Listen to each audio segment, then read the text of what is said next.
Pesan Tuhan buat kita di minggu ini yaitu tentang kekuatan untuk menegakkan kebenaran ya. Diambil dari Bilangan 25 ayat yang ke-11. Bilangan 25 ayat yang ke-11. Nah ini akan saya bacakan. Pinehas anak Eliezer, anak Imam Harun telah menyurutkan murkaku daripada orang Israel. Oleh karena ia begitu giat membela kehormatanku di tengah-tengah mereka. Sehingga tidaklah kuhabisi orang Israel dalam cemburuku. Ini yang jadi ayat firman Tuhan yang mendasari pesan Tuhan. Kalau saudara baca juga di di Warta ya. Di situ dikatakan bahwa dengan pesan ini sebenarnya Tuhan lagi bilang gini. Tuhan lagi mencari orang-orang yang seperti Pinehas ya, yaitu orang yang giat membela kehormatan Tuhan atau orang yang mau berdiri tegak, berdiri teguh di atas kebenaran tanpa dipengaruhi oleh berbagai situasi dan keadaan. Ini orang hebat saudara. Ini orang percaya bukan cuma sekedar percaya tapi orang betul-betul punya sikap yang betul. Dia berani, Pinehas di tengah bangsa Israel yang pada waktu itu melakukan pelanggaran seenak jidat, melakukan ketidaktaatan tanpa merasa bersalah.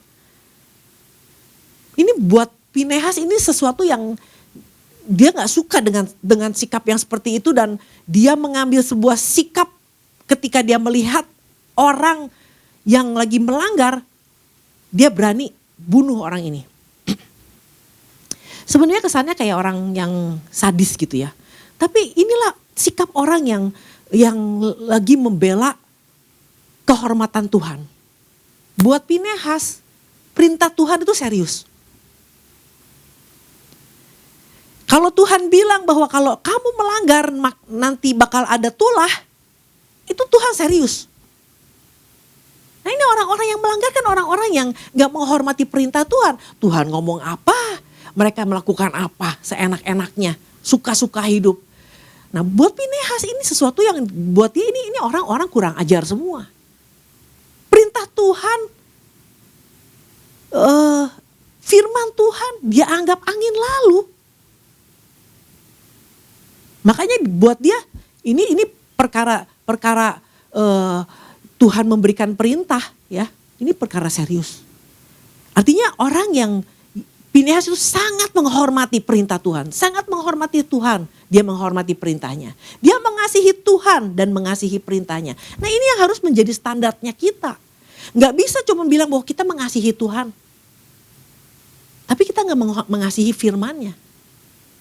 Kita bilang kita menghormati Tuhan. Benar menghormati Tuhan dalam kehidupan kita sehari-hari, kita menjalani kehidupan yang menghormati Tuhan.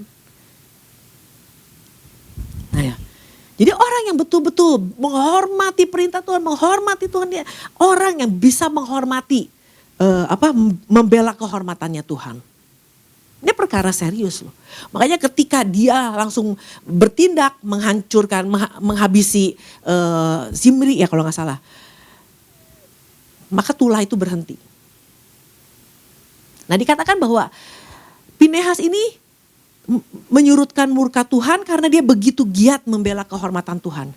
Begitu giat, kemarin sempat disampaikan juga oleh Pak Petrus. Giat itu di dalam bahasa Inggrisnya tuh zeal ya, zealous. Ini punya arti ini luar biasa. Orang yang zeal itu orang yang bukannya cuma sekedar giat tuh bukannya rajin gitu ya, bukan. Ini orang yang antusias.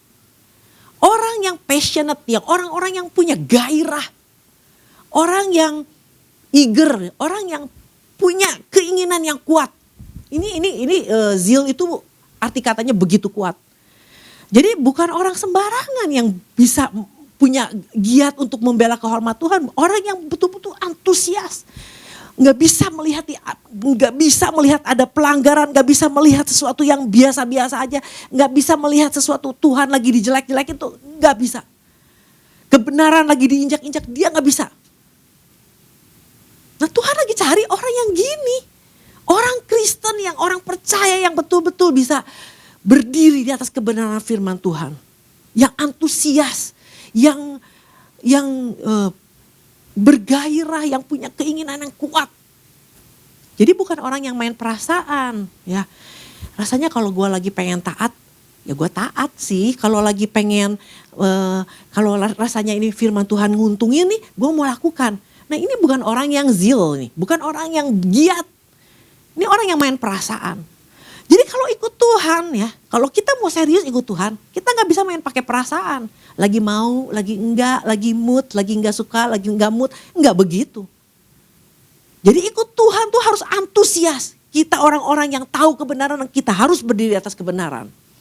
Dan kita gak akan bisa membiarkan pelanggaran berjalan ngacak-ngacak di depan muka kita. Kita gak bisa lihat anak kita lagi melanggar, kita diam aja, gak bisa. Habis sayang sih sama anak, biarlah. Masih kecil, masih muda.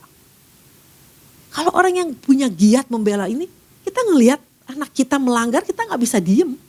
Kita akan bilangin, kita akan kasih tahu gitu loh. Nah ini yang namanya menghormati Tuhan, menghormati perintahnya. Nah Samuel juga pernah melakukan hal yang sama. Ketika Saul diperintahkan Tuhan, habiskan tuntas semua orang-orang Amalek, termasuk rajanya, termasuk anak-anak kecil, binatang-binatang, habiskan, musnahkan semua. Tapi Saul gak melakukan itu. Artinya kan Saul lagi melakukan ketidaktaatan atas perintah Tuhan. Dia gak serius sama perintah Tuhan. Dia anggap perintah Tuhan tuh biasa-biasa loh. Dan Samuel ngelihat itu gak tahan. Orang yang berdiri atas kebenaran gak tahan ngelihat ini orang benar-benar ya. Seenaknya perintah Tuhan main diabaikan kayak begitu. Langsung dia ambil pedang, Samuel ambil pedang. Lalu apa? Dia cincang itu Raja Agag di depan hadirat Tuhan. Gak bisa tahan. Nah jadi orang-orang yang mau berdiri di atas kebenaran firman Tuhan adalah orang-orang yang gak takut sama manusia. Gak takut dijudge, gak takut dihakimi, gak takut diomongin, gak takut dikucilkan. Orang-orang yang betul-betul dia yakin dia lagi melakukan hal yang benar. Dia lagi menghidupi kebenaran itu. Ini perkara serius. Dan itu yang juga pernah terjadi sama murid-murid Yesus ya, Petrus dan Yohanes. Waktu mereka lagi giat-giatnya mengajar tentang kebenaran firman Tuhan, lalu di stop, disuruh berhenti, gak boleh ngomong lagi. Kita lihat di dalam Kisah Para Rasul 4, ayat yang ke-19-20.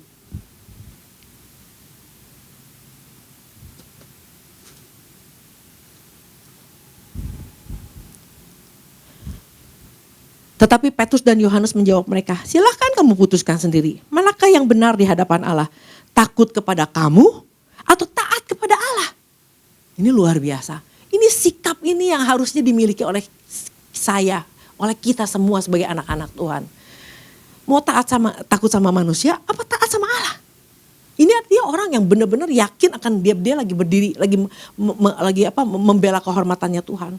Sebab tidak mungkin bagi kami untuk tidak berkata-kata tentang apa yang telah kami lihat dan yang telah kami dengar. Jadi terlalu banyak ya hari-hari ini anak-anak muda, apalagi yang di kota-kota besar, begitu bangga kalau gini, dia hidup cara dunia, tapi di satu sisi dia ngomong bahwa gue anak Tuhan loh, gue pelayanan loh, gue singer loh, gue WL loh. Gue pemain musik di gereja, tapi hidupnya gak ada sedikit pun tentang dia anak Tuhan. Tapi dia bangga, karena gue Kristen modern.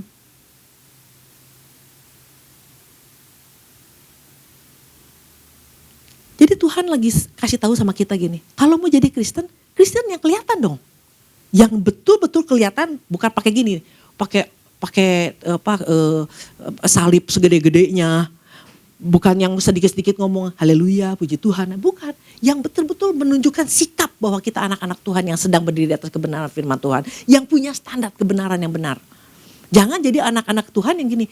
Banyak orang Kristen yang menjadi secret agent, ya, agen rahasia. Ada agennya, tapi orang gak tahu. Karena kan agen rahasia. Jangan jadi orang Kristen yang seperti agen rahasia. Nah kalau melihat Yosua ya. Kita tahu lah kisah tentang Yosua. Dia adalah orang yang menyatakan, mendeklarasikan kepada orang-orang di sekitar dia bahwa dia menyembah Allah yang benar. Makanya dia tawarkan sama orang, sok pilih sama hari ini. Kamu mau beribadah kepada Allah nenek moyangmu, kepada Allah orang Amori, atau kepada Allah Tuhan kita. Kalau betul-betul kalau aku mau beribadah kepada Tuhan Allah yang benar. Nah, ketegasan ini ketika dia betul-betul menyatakan dirinya bahwa dia nggak main-main dengan pilihannya, dia mau tetap beribadah kepada Allah yang benar. Kalau saudara baca, generasi demi generasi ya, itu semuanya menyembah Allah yang benar. Jadi dibutuhkan orang-orang yang punya ketegasan tentang bahwa gua berdiri di atas kebenaran firman Tuhan. Aku orang yang membela kehormatannya Tuhan. Itu dibutuhkan, itu ini gak akan luntur saudara. Kalau kita bisa tegas dengan sikap kita, itu gak akan luntur sampai generasi ke generasi. Dan sepanjang hidupnya Yosua, semua orang menyembah kepada Tuhan. Nah baru Yosua mati, nah ini kehilangan lagi, arahnya kehilangan lagi. Tapi selama Yosua dari muda sampai dia tua, sampai dia mati, semua orang menyembah kepada Allah yang benar. Jadi kalau sikap kita ini akan membawa dampak yang nyata. Makanya kenapa ada pesan Tuhan ini, saya renungkan kenapa Tuhan ajar kita untuk jadi orang yang begitu mau berdiri atas kebenaran. Nggak pelin-pelan, nggak abu-abu, nggak takut-takut. Karena ini akan berdampak banyak loh, berdampak panjang. Orang di sekitar kita akan melihat, ini orang gak main-main. Dia berdiri atas kebenaran gak main-main loh. Gak bisa diusik nih orang. Gak bisa dibeli dengan uang. Gak bisa ditawarin hal-hal yang lain. Dia tetap berdiri atas kebenaran firman Tuhan. Nah ini orang yang seperti ini. Nah kita tahu kisah tentang Sadrah, Mesak, Abednego, Daniel ya. Dia bukan cuma sekedar ada di tengah orang-orang Israel yang lagi berbuat dosa. Dia ada di sebuah negara yang dimana semuanya penyembah berhala. Tapi ini anak-anak muda ini luar biasa, umur sekitar 15-17 tahun. Dia bisa apa? Mereka bisa, waktu mau dimasukin ke dapur api, Sadrak, Mesak, Abednego cuma bilang gini, Allah pasti tolong aku kok. Tapi kalau sampai Allahku tidak tolong, iman dia tidak berubah. Aku tetap tidak akan menyembah kepada patung. Artinya dia menjaga kehormatannya Tuhan, ini orang luar biasa. Dia percaya banget, kalau sampai Tuhan gak tolong juga dia gak akan berubah. Dia tetap percaya dia punya Allah yang hebat. Nah ini. Dan orang-orang tahu ini dia ngomong ini tuh bukan cuma sama 1-2 orang loh. Di tengah orang-orang, para pemimpin, para pejabat pada waktu itu yang lagi sama-sama datang untuk menyembah kepada patung. Semuanya pada nyembah, ini 3 orang ini gak nyembah. Di tengah orang-orang, para hakim, para pejabat, wakil raja, semua dia berani untuk menyatakan iman dia. Ini namanya berdiri di atas kebenaran. Ini namanya lagi membela kehormatannya Tuhan. Bahwa dia punya Allah yang gak main-main. Nah ini sangat, nanti kita akan belajar kenapa sih sampai harus begitu punya ketegasan, punya keyakinan yang kokoh, punya standar yang tidak bisa dirubah-rubah itu. Ini nanti dampaknya luar biasa. Kita lihat aja Daniel.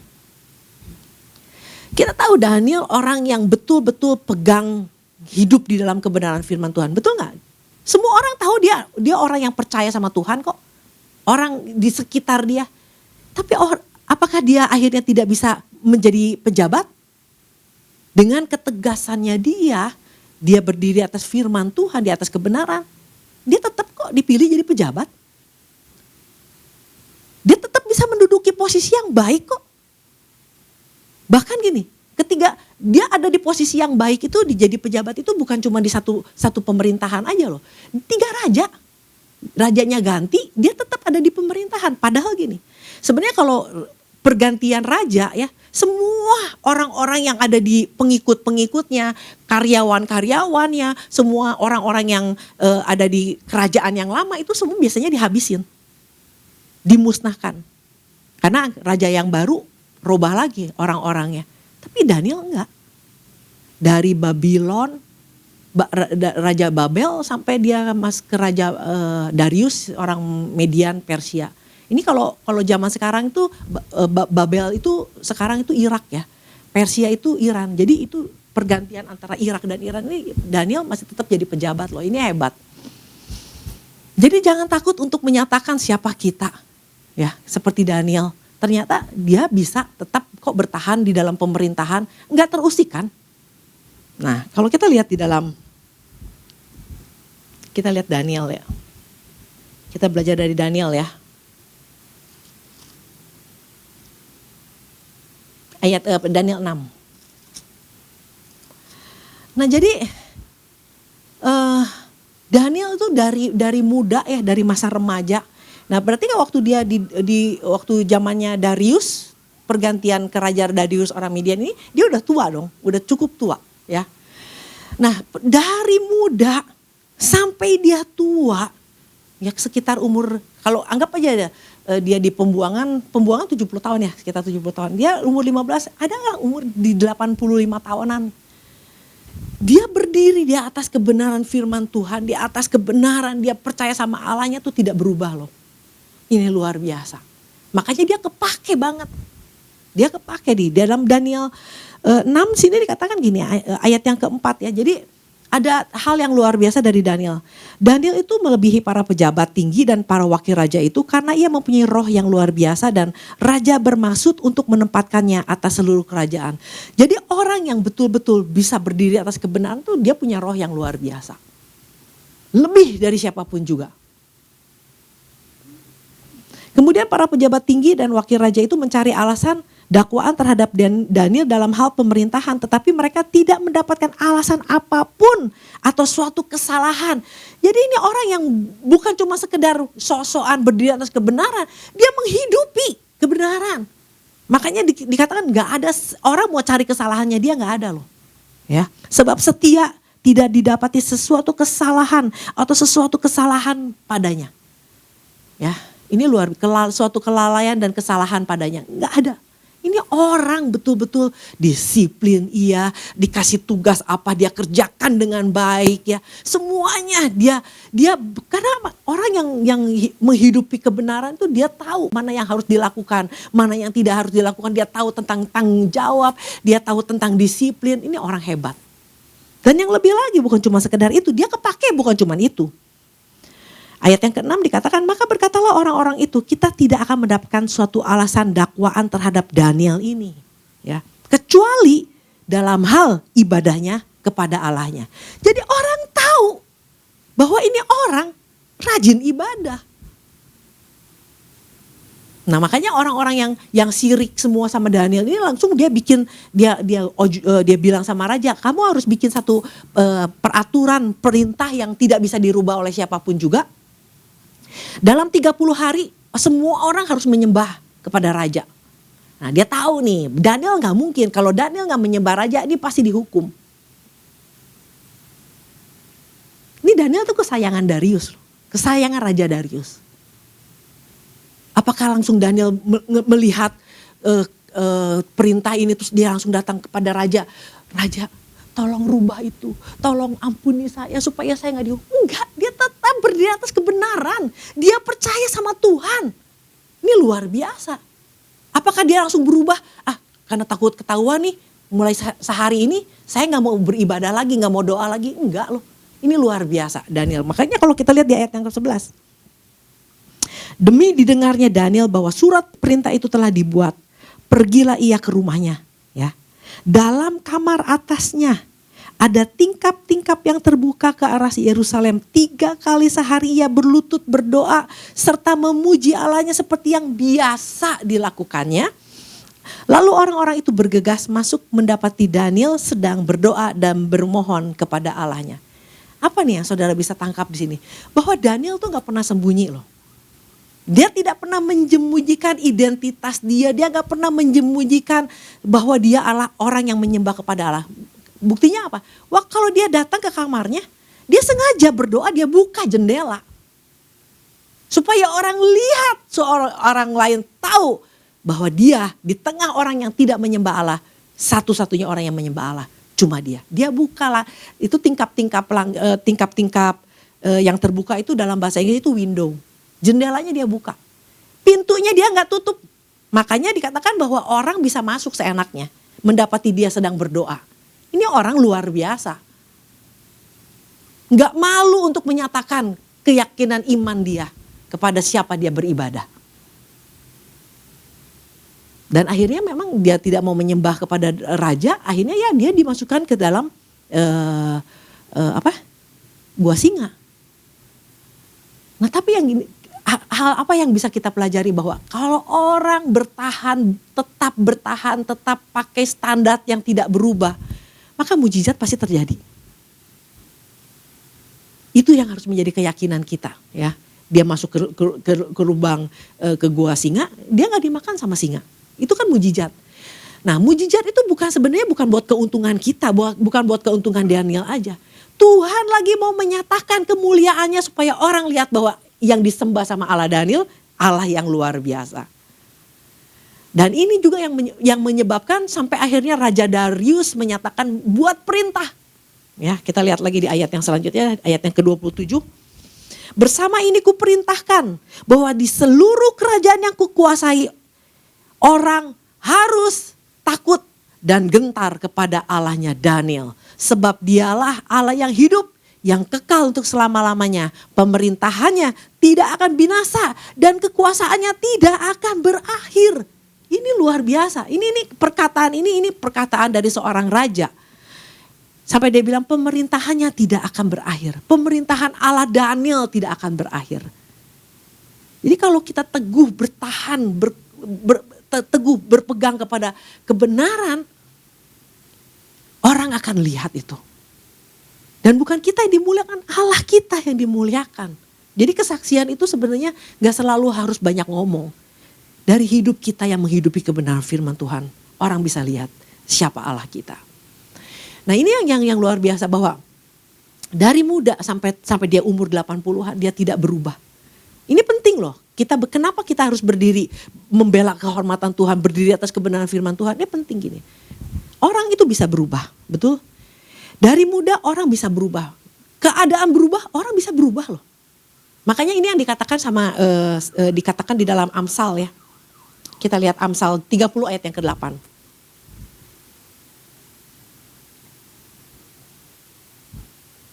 Jauhkanlah daripadaku kecurangan dan kebohongan. Jangan berikan kepadaku kemiskinan atau kekayaan. Biarkanlah aku menikmati makanan yang menjadi bagianku. Ini yang menjadi doa siapa tuh nih? Ya di Amsal lah.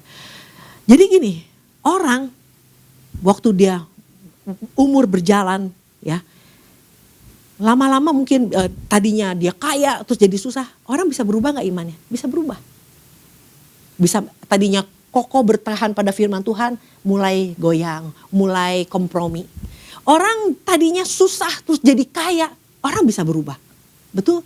Tapi orang yang bertahan di dalam kebenaran firman Tuhan, orang yang berdiri teguh tegak di atas kebenaran firman, mau keadaannya baik, mau keadaannya tidak baik, mau dia kaya, mau jadi miskin, tetap dia bertahan seperti Daniel. Daniel makin hari posisi dia makin hebat loh. Tapi dia tetap di dalam kebenaran Tuhan. Nah, ini yang luar biasanya lagi. Bahwa semua orang pernah akan dengar tentang Allahnya Daniel. Ya, itu karena Raja Darius pernah bilang kan bahwa kuberi perintah bahwa di seluruh kerajaan yang kukuasai orang harus takut dan gentar kepada Allahnya Daniel. Ya, sebab dialah Allah yang hidup, yang kekal untuk selama-lamanya. Pemerintahannya tidak akan binasa dan kekuasaannya tidak akan berakhir. Ini serius loh. Orang pada waktu itu semua tahu tentang Allahnya Daniel. Nah, apa yang terjadi saudara? Nah, kalau ini orang Raja Darius itu kan saya bilang orang Persia, orang Median. Ya, kalau zaman sekarang ini Iran. Pernah nggak saudara bayangkan nih, sekelompok orang wise man ya dari Iran, ya, dia datang jauh-jauh 4.000 kilometer ke Yerusalem karena mengikuti bintang. Karena dia tahu ini Allah yang dulu pernah disembah oleh Daniel. Yang dimana Raja Darius begitu kagum sama Allahnya Daniel. Ini orang-orang yang dari Persia, ini orang-orang Midian adalah orang-orang Iran yang jalan ke Yerusalem hanya untuk mengikuti, mendengar bahwa ada seorang bayi lahir dan dia tahu ini bayi ini luar biasa. 4.000 kilometer. Jakarta, Bali itu kurang lebih 1.000-an kilometer. Ini 4.000 kilometer, orang datang. Dia begitu yakin, dia mengikuti bintang.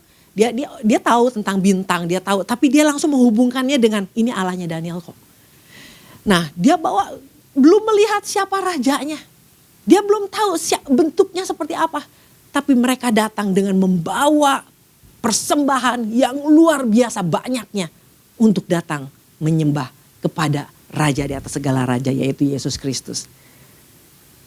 Ini berapa generasi berikutnya? Ini belasan generasi gitu. Orang masih tetap mendengar tentang siapa Allah Daniel. Dan waktu dia tahu bahwa ini karena dia memang ahli bintang, dia tahu ini bintang ini mengarah kepada seorang pribadi yang luar biasa, raja di atas segala raja. Dia ikuti, dia bawa itu persembahan begitu banyak. Bahkan Daniel sendiri orang yang bertahan, orang yang teguh berdiri atas kebenaran firman Tuhan gak main-main. Tuhan pakai luar biasa kok. Tuhan kasih penglihatan, Tuhan nyatakan hal-hal yang akan terjadi di akhir zaman. Kepada siapa? Daniel. Dia bukan nabi, tapi Tuhan bicara banyak dengan Daniel.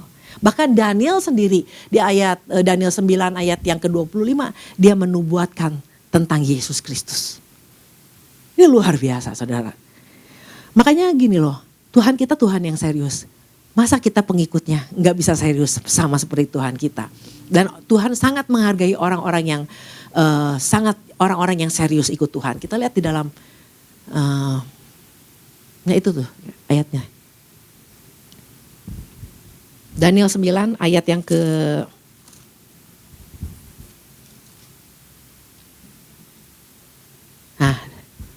25. Maka ketahuilah dan pahamilah dari saat firman itu keluar, yakni bahwa Yerusalem akan dipulihkan dan dibangun kembali sampai pada kedatangan seorang yang diurapi, seorang raja. Ada 7 kali 7 masa dan 62 kali 7 masa lamanya kota itu akan dibangun kembali dengan tanah lapang dan paritnya tetapi di tengah-tengah kesulitan. Tapi intinya adalah Daniel tahu tentang kelahiran Yesus. Ini orang Iran berurusan dengan orang Ibrani. Nggak ada hubungannya. Sepertinya nggak ada hubungannya. Tapi mereka orang-orang yang pernah dengar tentang Allahnya Daniel. Allah yang luar biasa. Yang pemerintahannya tidak pernah berakhir. Nah oleh karena itu, dari pesan Tuhan ini kita mau belajar bahwa kenapa Tuhan kasih tahu supaya ayo tetap bela kehormatan Tuhan. Harus menjadi orang percaya yang betul-betul berdiri teguh di atas kebenaran firman Tuhan. Karena ini gak main-main. Dampaknya akan nyata. Keluarga kita anak-anak kita akan melihat ini orang tuanya serius ikut Tuhan. Kalau benar-benar ikut Tuhan, pertolongan itu pasti nyata. Kita orang percaya dan jangan malu-malu untuk menyatakan siapa kita. Nah, biar menjadi pesan Tuhan ini membangkitkan gairah buat kita, zealous ya, kita giat membela kehormatan, antusias, kita bergairah, punya keinginan yang kuat ya untuk tetap berdiri atas kebenaran firman Tuhan. Demikian firman Tuhan berkati.